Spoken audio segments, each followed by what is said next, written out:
saya curiga Bang, ini memang sengaja dibiarkan karena ada oknum juga dari awal bermain. Oh. Nah, Selemah itu kita pendataan kita, Bang. ya memang lemah Bang. Kalau nggak lemah sekarang ini nggak berlarut Bang persoalannya. Ya karena dari pihak Kehutanan Sumatera Utara juga mereka belum tahu wilayah-wilayah mana, petanya di mana. Ya katakan memang wilayahnya di daerah Paluta dan Tapsel. Ya. Tapi Ya. harus jelas dong batasnya di mana. Ngobrol bareng Orbit, kami obrolkan, Anda simpulkan. Assalamualaikum warahmatullahi wabarakatuh. Jumpa lagi kita di Ngorbit, ngobrol bersama Orbit. Kita kembali kedatangan kawan kita, wakil rakyat kita yang mau membicarakan sedikit bersama kita tentang, jangan sedikit ya Bang? Ya panjang. Apa banyak? Nah, harus panjang. Nah, ini tentang register 45. Salah lagi. 40. Semangatku 45 Bang. Iya. Jadi kita akan bicarakan tentang register 40. Bagaimana sebetulnya kondisi register 40 itu sekarang? Mungkin Abang sebagai wakil rakyat yang pernah turun ke lapangan, tahu Abang kondisinya sekarang? Ya ini Bang, terkait mengenai register 40 sekarang ini kan sudah dilakukan eksekusi ya. Oleh Satgas PKH. Yang baru dia? Yang baru oleh gabungan.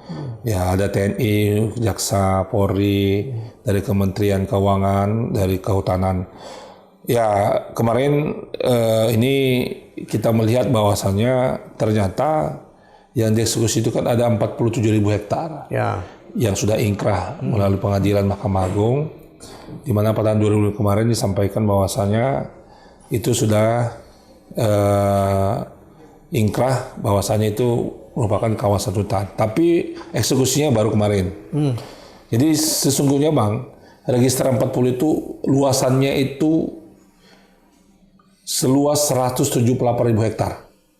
178.000? Iya, itu keterangan dari Dinas Kehutanan dan juga Kementerian Kehutanan.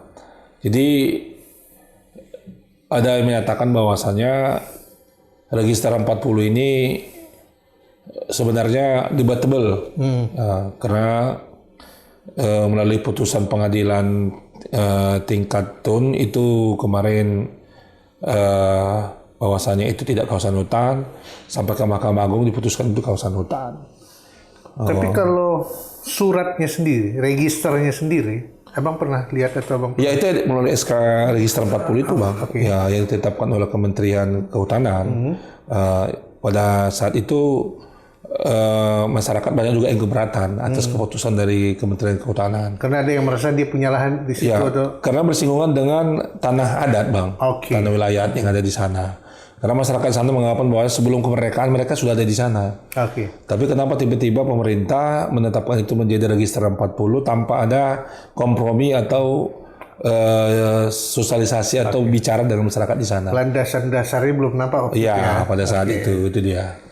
Ini yang membuat sekarang ini register 40 ini mencuat banyak persoalan-persoalan baru Bang setelah dieksekusi ini. Kalau nggak salah aku eksekusi pertama di atas meja Bang. Itu tahun 2007 ya? 2005 Bang. 2005. Berarti sudah ngeriu Bang. Sudah lama Bang. Berlarut itu memang. Nah, selama itu apa yang 20 tahun itu, siapa yang ngelola itu kalau menurut Abang? Ya, selama itu kan tetap yang menguasai itu kan ada beberapa korporasi Bang.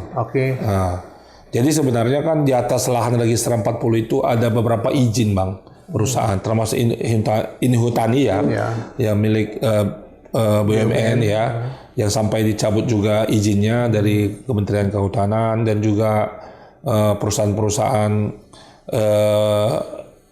UPK, pemegang UPK, izin usaha kayu seperti PT SRL, SSL di sana.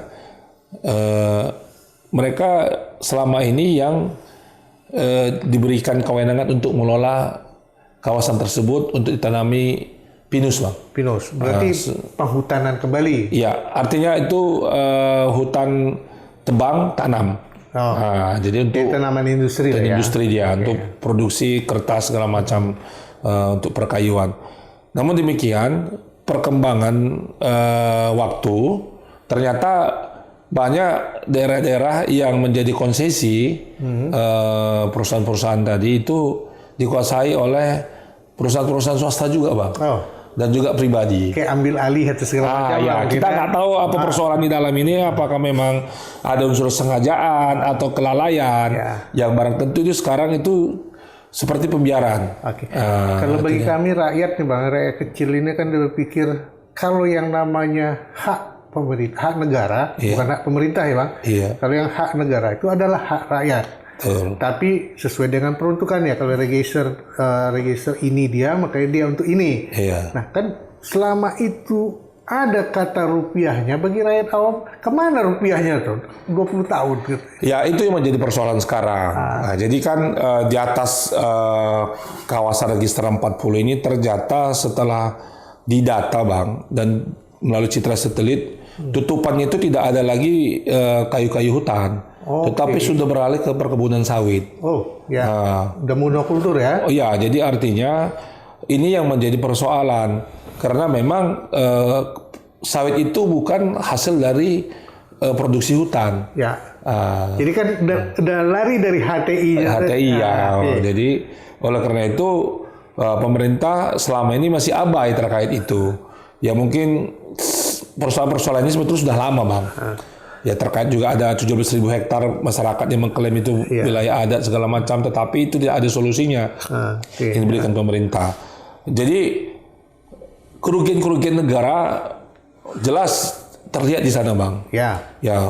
Yang kalau masyarakat kecil-kecil oke lah, kita masih menganggap bahwasannya mereka cari kaya, masih cari makan. Cari untuk kehidupan mereka gitu. Tapi yang kita lihat seperti 47.000 hektar, 10.000 hektar, 15.000 hektar ada di sana Bang. Mereka tidak bayar pajak. Tidak bayar pajak, motif hak rakyat. Iya, itu dia. Tapi dia mengaku rakyat. Ya itu dia. Itu yang menjadi sekarang persoalan-persoalan. Jadi ketegasan-ketegasan selama ini membuat ternyata pembiaran-pembiaran membuat kasus ini menjadi runyam Bang. Berbelit-belit jadinya. Jadi tumpang tindih sudah Bang. Jadi oleh karena itu ya kemarin datangnya Satgas PKH ke Padang Lawas, wilayahnya itu Padang Lawas dan Tapsel Bang. Sekalian sebagian ada Paluta dan Padang Lawas dan Tapsel. Kemarin sudah dieksekusi dan diserahkan itu pengelolaannya di bawah BUMN Bang. Itu namanya Agrinas. Yang BUMN baru kita baru ini yang mengelola. Jadi ibaratnya ini ya pindah aja nih barang ini. Ini sekarang jadi persoalan. Itu dia. Ya, tentunya ada yang nggak senang loh Bang. Yang selama ini dia terima bersih enak tanpa pajak kata Bang. Begitu dipindahkan ke Agrinas dia nggak terima lagi Bang. Ya pasti Bang. Jadi gini Bang, ini kalau potensi ya. Ya, jadi yang inkrah itu kan Bang 47.000 hektar. Ya, di sini 47.000 kalau lihat. Itu lahannya PT Torganda. Ya punyanya almarhum Dels Torus. Ya pada saat itu. Menjadi persoalan sekarang masih ada sisanya Bang yang dari 178.000 hektar itu. Ya sekitar 130.000 hektar lagi. 178 ya Bang. Ya, 78 data yang ku dapat mungkin nggak tahu yang mana yang betul. 180.000 hektar. Kalau di data ku dapat 150 sekian ribu hektar. 178.000 hektar Bang. Seharusnya 178. Ya, saya datanya ke situ yang disampaikan sama Kehutanan.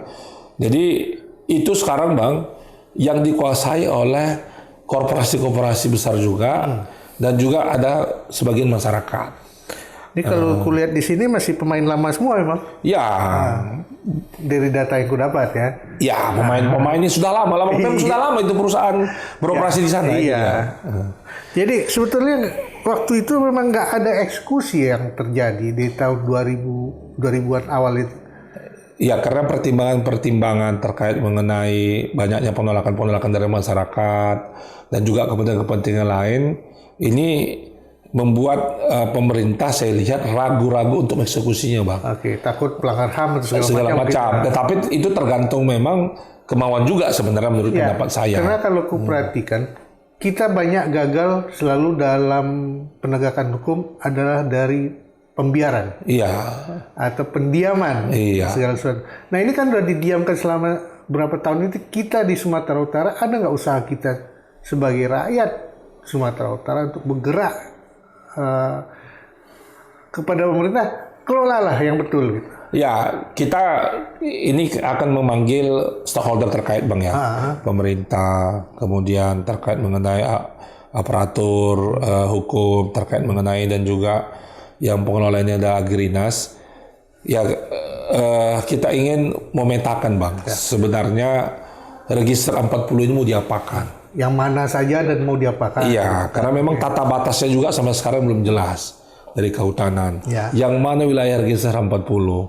Dari pihak BPN juga menyampaikan kami tidak tahu yang mana wilayah-wilayah register 40 ini. Nah, jadi antara pemerintah dan pemerintah juga belum sinkron ini Bang. Iya, aku juga coba cari data register 40 itu juga masih simpang siur Bang. masih belum dapat aku akarnya di mana. Iya. Entah itu di zaman Belanda, entah di zaman mana belum. Iya. Kalau melihat tata cara kata register sekian, kurasa itu dari zaman Belanda memang sudah ada registrasi wilayah. Iya. Nah kalau dari sana berarti kan udah lurus permasalahannya Bang. Iya, ini kan tergantung luas wilayahnya juga Bang, yang belum difikskan. Jadi dari versi dari pemerintah yaitu dari Kementerian Kehutanan dan Dinas Kehutanan Provinsi Sumatera Utara, luas wilayah itu untuk tata batasnya juga belum tahu. Mereka hanya menyatakan bahwanya 178.000 hektar. Yang mana itu? Yang mana itu kita nggak tahu ini barang Bang. Kayak itu yang gawatnya. Ini simpang siur jadinya Kita sekarang. bilang kita punya barang tapi barangnya kita Nggak tahu di mana Bang. Iya. Pokoknya 170.000 hektar. Mana wilayahnya? Kami nggak tahu katanya. Jadi kan ini kan membuat ya hukum itu ya tidak jelas Bang jadinya. Iya, rancu betul. Kita nggak bisa tahu-tahu kita duduk di tanah kita tapi tidak diakui sama yang lain. Gitu. Yang kita khawatirkan ada masyarakat di sana yang sudah bermukim berpuluhan tahun, yang sudah mencari makan di sana, berkebun di sana. Jangan-jangan juga nanti wilayah mereka dimasukkan register 40 Bang. Ini kan zolim namanya. Padahal mereka belum ada, udah ada sebelum register itu dibuat. Jadi kan perlu tata batas Bang. Ini makanya saya katakan kami akan memanggil pihak terkait, stakeholder terkait untuk memetakan wilayah-wilayah mana sebenarnya bagian dari register 40. Tapi apa selemah itu kita pendataan kita Bang? Ya memang lemah Bang. Kalau nggak lemah sekarang ini nggak berlarut Bang persoalannya. Ya karena dari pihak Kehutanan Sumatera Utara juga mereka belum tahu wilayah-wilayah mana, petanya di mana. Ya katakan memang wilayahnya di daerah Paluta dan Tapsel. Ya. Tapi harus jelas dong batasnya di mana. Paluta dan Tapsel. Tapsel ini bisa sampai ke ya sampai ke kita ini Muara Sepong ini sampai juga sampai ke itulah Taput ini kan juga Tapsel bagian itu kan. Dulunya. Iya. Dan itulah yang kita bingung. Kira-kira dengan adanya tim yang baru dibuat, bisa nggak dipertegas hal-hal yang tadinya ini abu-abu semua? Ya, ini maksud kita Bang ke depan. Ini kan saya mendapatkan juga informasi dari masyarakat. Ya, kalau register 40 itu oke lah sekarang sudah diambil alih oleh pemerintah melalui Satgas PKH dan diserahkan kepada BUMN itu Agrinas, ini dikelola Agrinas. Tapi jadi persoalannya Bang, di sana itu banyak oknum-oknum juga yang bermain. Nah itu dia nanti Agrinasnya malah nggak tahu ini Mas. Ya sekarang yang mengatasnamakan Agrinas. Nah ini saya ceritakan sama Bang. Banyak masyarakat di sana yang memiliki kebun kelapa sawit terasa ditakut-takutin Bang. Diintimidasi. Bahkan saya mendengar ada di sana kutipan-kutipan kalau ingin aman per kilo Rp400. Langsung potong harga di situ. Potong harga di situ. Nanti kamu kalau tidak dieksekusi segala macam. Wajib jual sama mereka pula lagi mungkin. Ya, mereka buka SP segala macam gitu kan. Jadi ini kami dari Komisi A Sumatera Utara mendapat informasi ini dari masyarakat. Bahkan saya sempat ketemu dengan masyarakat yang punya kebun di sana. Yang diintimidasi pula. Ya, yang diintimidasi. Jadi ini oknum-oknum Bang. Jadi mereka menamakan kami dari Agrinas segala macam. Saya bilang Agrinas itu tidak punya kewenangan untuk mengeksekusi. Dia itu hanya BUMN. Jadi jangan mau takut-takutin. Itu oknum saya bilang. Bahkan ada yang bilang ini bisa diputihkan, ini bisa diselesaikan segala macam. Dengan uang sekian nanti bisa kita bawa ke Jakarta ke Kementerian ATR BPN nanti bisa kita putihkan dan saudara tidak lagi wilayahnya di kawasan hutan. Saya bilang itu bohong. Jadi itulah yang sekarang mau kita benar-benar ingin membuka tabir ini, Bang, supaya masyarakat juga jangan sampai jadi korban. Ya. Ya kurasa itu memang dari dulu kayaknya ditakuti masyarakat itu. Iya. Terutama masyarakat adat yang selama ini tinggal di daerah sana. Yang bekerja sama dengan perusahaan-perusahaan yang selama ini ada di dalam sana. Kan biasanya zaman dulu itu kan. Ada plasma, ada inti, ada segala macam. Jadi kalau terkait mengenai akar masalah ini sebenarnya, Bang, ini kan sesuai dengan peraturan perundang-undangan tentang HTI, Bang, tentang pengelolaan kehutanan. Sebenarnya kan yang menjaga wilayah ini kan seharusnya perusahaan-perusahaan yang diberikan konsesi kemarin, Bang. Kan begitu ini. Seperti kemarin Inhutani segala macam kan perusahaan-perusahaan PT SSL, SRL. Tetapi saya curiga, Bang, ini memang sengaja dibiarkan karena ada oknum juga dari awal bermain. Tapi memang manis rupa buah sawit juga. Saya tanya, Bang, sama orang di sana, para petani di sana, masyarakat. Saya bilang, ini tanahnya gimana? Tanahnya bagus sekali, Bang. Jadi memang cocok untuk ditanam. Sawit itu bisa 1 bulan itu mencapai 3 ton produksinya. Secara teknis sawit ya. Iya, sawit. Tapi kalau secara teknis lingkungan belum tentu sesuai. Belum tentu, iya. Jadi mereka mengatakan bahwasanya memang ini subur tanahnya. Nah, jadi inilah sekarang yang jadi persoalan. Masyarakat itu banyak yang menyampaikan kepada saya, kami bagaimana ini sekarang posisinya, supaya kami ini jangan menjadi bulan-bulanan. Ya, dia jangan jadi ATM. ATM ya itu dia, ditakut-takuti, intimidasi. Jangan jadi pelanggar hukum kan, itu yang ditakuti mereka kan. Okay. Jadi sesuai dengan peraturan ya Menteri Kehutanan ya, saya mendapatkan informasi bahwa sesungguhnya kalau ada kawasan hutan yang sudah dikuasai, Bang, sebenarnya intinya keterlanjuran lah. Masyarakat itu masih boleh melakukan aktivitas di sana. Tapi masyarakat, Bang. Dalam kata masyarakat setempat. Ya, daerah kawasan itu, Bang. Kalau masyarakat aku datang 20 tahun yang lalu bisa juga loh. Ya kalau Abang di situ sudah ada misalnya menanam sawit di sana atau menanam apapun yang artinya pada saat itu ketidaktahuan. Informasi terkait itu ketidakmautawan juga. Ya oke lah, maksudnya bahasa sederhananya mereka situ keterlanjuran, Bang. Terlanjur saya tanam kira-kira gini nih. Terlanjur ini ya. Jadi itu masih diperbolehkan untuk mereka melakukan aktivitas. Misalnya sawit itu 1 daur itu mereka bisa melakukan pemanenan. Setelah itu balik dikembalikan ke hutan. Tetapi ada namanya perhutanan sosial sebagai wadah menjamin mereka untuk mengelola hutan itu wadah untuk mereka bisa mengelola hutan itu secara formal. Tapi tetap fungsinya sebagai hutan. Bukan sebagai kebun sawit. Jadi artinya nanti difasilitasi oleh kementerian, pemerintah daerah juga Sumatera Utara untuk menghutankan kembali yang mereka sudah kuasai. Mungkin Abang udah punya data duluan daripada aku. Kira-kira berapa banyak luasan untuk perhutanan sosial itu yang ada di dalam kawasan? Di register 40 ini, Bang, tidak ada yang mengajukan bahwasanya belum ada kelompok tani untuk menjadi perhutanan sosial. Belum ada tuh? Belum ada, Bang. Belum ada. Yang saya ketahui belum ada. Cuma saya dapat informasi ada masyarakat yang mengklaim bahwasanya mereka memiliki wilayah tanah itu dari nenek moyang mereka, tanah adat, hukum adat itu mereka berlaku tanah adat seluas 70.000 hektar. Tetapi ini kan di dalam undang-undang ini kan boleh diakomodir, tetapi kan harus ada legalitasnya, Bang. Harus diurus lah. Diurus perizinannya ke Kementerian Kehutanan bahwasanya ini wilayah mereka. Jadi itu terkait solusi diberikan pemerintah kepada masyarakat yang sudah terlanjur untuk menguasai kawasan hutan dengan prinsip bahwasanya pemerintah itu yang pertama masyarakat itu dilibatkan mengelola kawasan hutan, yang kedua dapat meningkatkan ekonomi masyarakat sekitar. Itu kalau yang sesuai kriteria. Tidak sesuai kriteria. Ini sekarang menjadi persoalan. Jadi saya berikan mereka kemarin itu semacam solusi terkait itu, Bang. Jadi supaya mereka tidak terintimidasi, saya katakan kamu di sana membuat kelompok tani. kelompok tani inilah nanti yang diusulkan ke kementerian agar bisa mengelola wilayah kalian yang kalian inginkan untuk menjadi hutan HKM namanya, hutan kemasyarakatan yang ingin kalian kelola. Dan itu harus sesuai dan bukti-buktinya nampak. Ya, itu nanti ada tim verifikasinya Bang dari kementerian terkait itu. Berapa wilayah mereka yang bisa mereka kelola dan nanti misalnya ada tanaman di atas di sana, mereka bisa mengambil itu sampai 1 daur. Itu kalau dia sawit.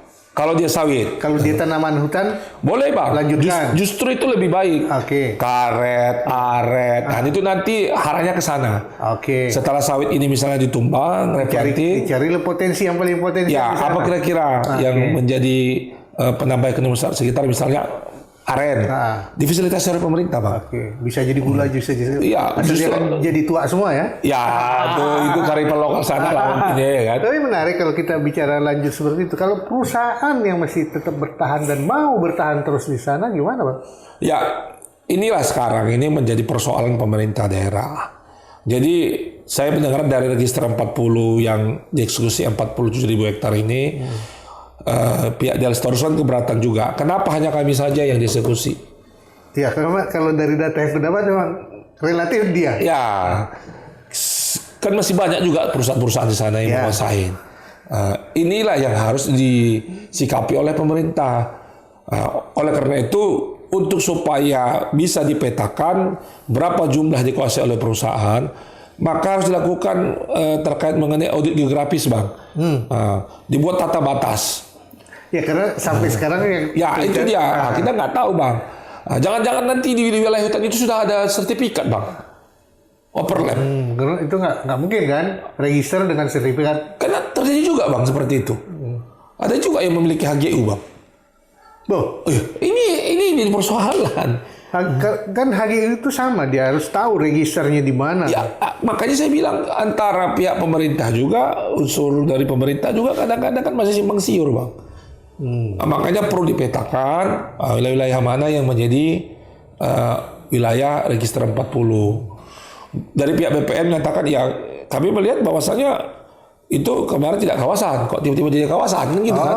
BPN pun udah menyatakan. Ya artinya ada HGU di sana di sertifikat masyarakat Bang. Jadi makanya kita harus benar-benar pihak pemerintah menetapkan secepatnya wilayah mana yang menjadi kawasan hutan. Tapal batas register 40 secara 40. aktual. Iya. Ya, ini dia. Iya. Kalau ada bersimpangan dengan sertifikat, yang mana yang harus dimenangkan? Itu bisa dilihat Bang dari historisnya.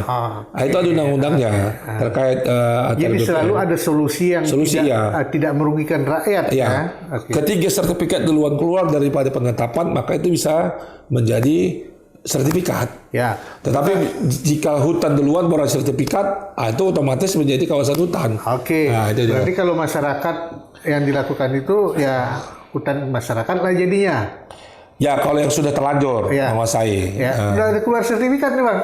Kalau yang sertifikatnya keluar duluan Bang, daripada penetapan kawasan, Enggak, sertifikatnya belakangan. ya itu hutan, tetap hutan. Tetap hutan. Iya. Dan dia harus kalah, apalagi perusahaan kan. Iya, apalagi perusahaan itu dia. Karena yang rugi kan bukan cuman perusahaan itu, kalau itu diteruskan ya. Iya. Kita rakyat juga. Ya rugi. Ya artinya kan penegakan hukum itu kan harus konsisten Bang. Ya itu dia. Jadi jangan sampai yang sana boleh, yang sini tidak. Itu dia Bang. Jadi harus adil ya Bang. Ya aku sih yang menjadi tanda tanya besar sama aku sampai sekarang 20 tahun. Iya. Kok kita nggak ada semangat untuk menegakkan tapal batas saja nggak sih bisa gitu. Ya makanya saya bilang sebenarnya kan ya salah satu tadi hambatannya seperti itu Bang. Ya mungkin pemerintah belum mau atau memang tidak mau ya kan?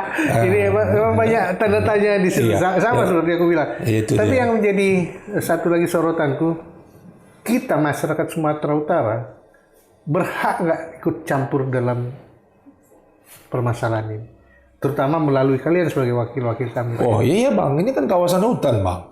Kewenangan kita kan Provinsi Sumatera Utara itu kan sudah diatur undang-undang Bang. Rakyat Sumatera Utara ini kan Sekarang kan Dinas Kehutanan ini sekarang kan sudah jadi kewenangan Sumatera Utara dan pusat provinsi. Dua-dua bisa.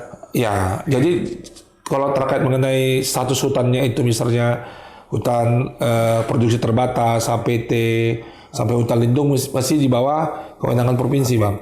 Tetapi hutan konservasi itu wilayah kewenangan pusat. Itu kalau fungsi dan keberadaan hutannya kan. Iya. Tapi kan masalahnya fungsi dan keberadaan Register 40 ini kita punya kewenangan nggak? Oh iya. Untuk bersuara. Iya, ini hutan lindung, Bang, sebagian. Oke. Sama HPT, Bang. Oke. Nah, jadi artinya ini adalah kewenangan Sumatera Utara. Oke.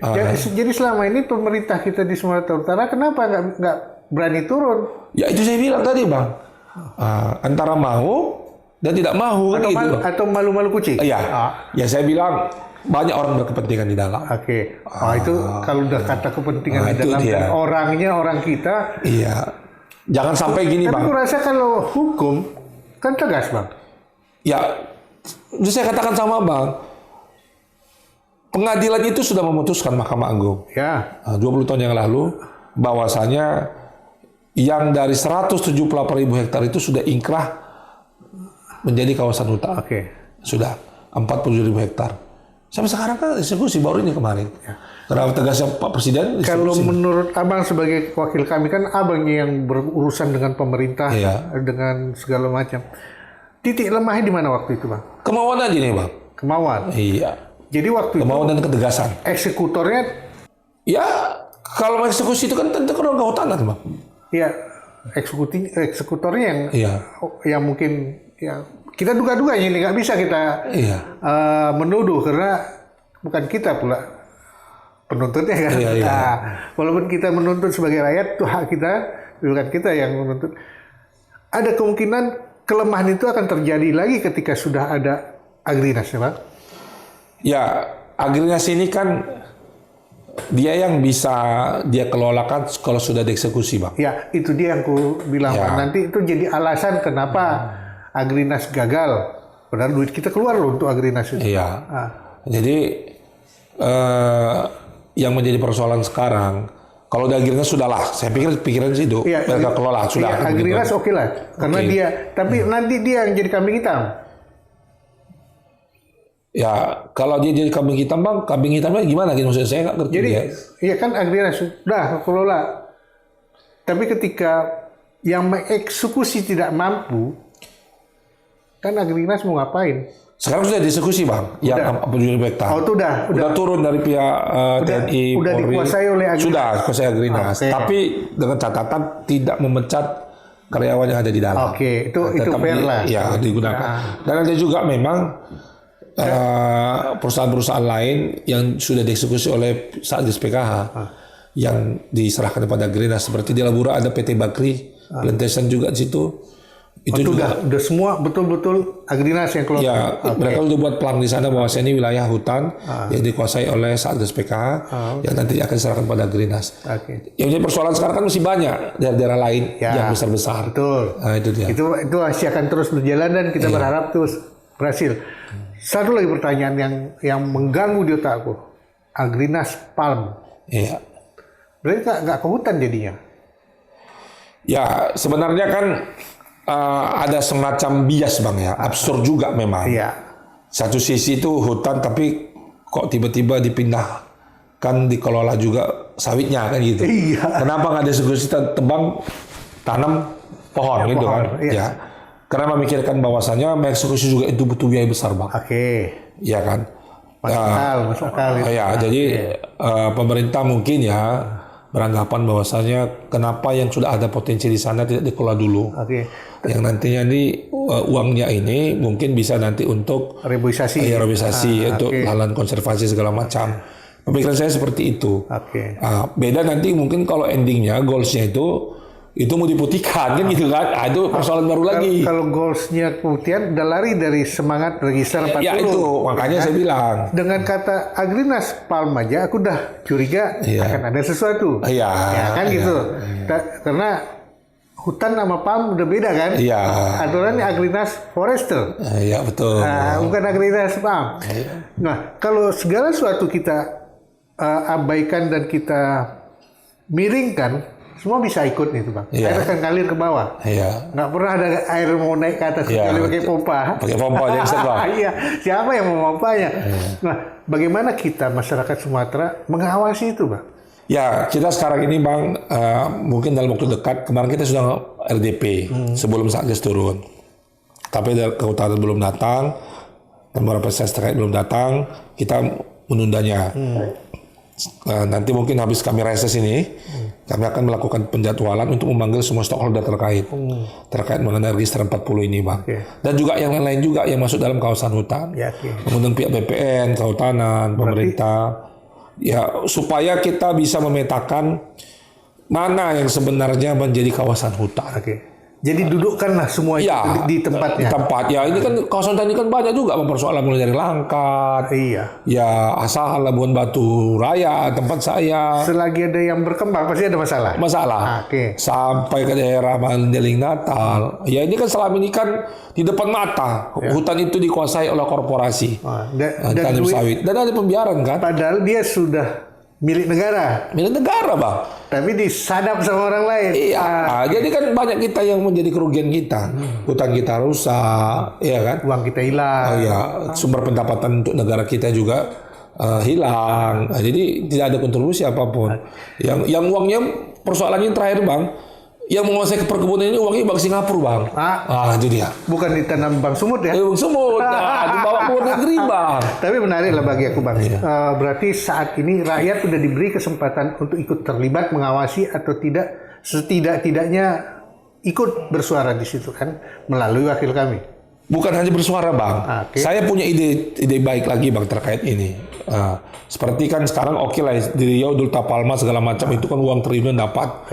Tetapi itu untuk negara Bang. Bagaimana untuk masyarakat sekitar? Bahkan saya katakan ada solusinya seperti itu. Pemerintah harus jemput bola. Agar kawasan hutan ini bisa terpelihara dengan baik dan kos pemerintah tidak terlalu besar untuk mengeluarkannya, pergunakan masyarakat sekitar. Jadi kebijakan provinsi harusnya memikirkan itu. Iya. Ada solusi seperti itu, Bang. Solusi seperti itu. Iya. Jadi artinya masyarakat santai itu jadikan itu di perhutanan sosial. Walaupun ada sekarang program TORA namanya, Bang. TORA itu pemutihan. Tapi itu kan itu lebih. Ya kalau udah masuk ke sana relatif akan lari ke sana, Bang. Iya. Itu lebih spesifik lah terkait mengenai TORA tadi itu mungkin hal-hal yang tertentu misalnya ada fasilitas umum itu tidak besar, tapi ini kan luas. Jadi supaya masyarakat itu bisa juga beraktivitas dan melakukan penanaman-penanaman untuk sumber ekonominya, maka pemerintah daerah Sumatera Utara dan juga pemerintah pusat harus dapat memetakan mana wilayah-wilayah yang bisa dijadikan perhutanan sosial. Sehingga pemerintah provinsi enak menentukan kebijakan di mana dan bagaimana. Karena perhutanan sosial ini untungnya banyak, Bang. Banyak sekali untuk masyarakat. Iya, kalau nggak banyak yang mau ikut campur di situ lah. Maksudnya perhutanan sosial ini, Bang, keuntungan pertama, hutannya terpelihara, Bang. Terpelihara sebagai hutan ya. Sebagai hutan. Yang kedua, masyarakatnya mendapatkan benefit dari situ, Bang. Yang ketiga, biaya kos pemerintah nggak terlalu besar. Dengan cara membuat kelompok-kelompok tani. Lah mereka sudah menanam satu daur, katakan 20 tahun, bisa diperpanjang sampai 45 tahun misalnya. Sama kayak kebun yang biasa dong. Sama, tapi hanya boleh satu daur itu yang sudah ada misalnya sawit. Setelah nanti perpanjangan lagi. Jadi dia nggak boleh replanting. Tapi yang ada ganti ke tanaman hutan, Bang. Misalnya mau tanam karet, mau tanam kopi. Tapi hak pengelolaannya tetap mereka. Mereka yang mengelola kawasan tersebut. Jadi tidak lagi jadi sawit. Tidak lagi sawit. Sudah daur. Jadi kan sumber pendapatan selama ini kan masyarakat kan sawit lebih mudah. Padahal di situ kalau dia tanam hutan, di tengah hutan tanamkan kopi lebih bagus.